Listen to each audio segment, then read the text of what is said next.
Korea's $2 billion housing Ponzi scheme, how one man exploited the system to own 1,139 apartments and owed $2 billion. In October 2022, an unassuming 40-year-old man passed away from chronic illnesses in his hotel room. It was only upon further discovery that he found out who he really was. His name was Kim, and when police investigated, they discovered that he had quietly accumulated apartments and studio units across the Seoul metropolitan area. And he had funded almost all of this with a tenant's deposit. And here's the terrifyingly simple and surprising loophole that he exploited. Imagine an apartment costs $500,000. The Junsei deposit in Korea usually amounts to $400,000, so Kim only needs $100K of his own cash to complete that purchase. He collects the deposit from the tenant and he uses that immediately as a down payment for the next property, and then the next, and then the next. It becomes a property Ponzi scheme. But instead of stocks, it's in apartments.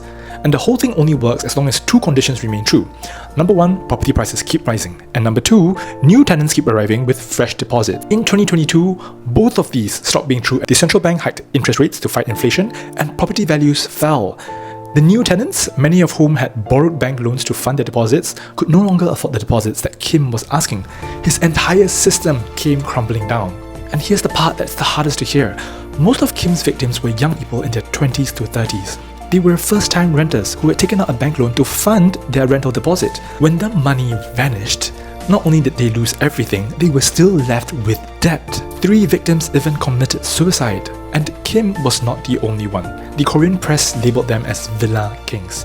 There were multiple operators running the same scheme simultaneously, targeting young renters who did not know how to check the property's mortgage and tax records before handing over their life savings. 30,000 families lost everything.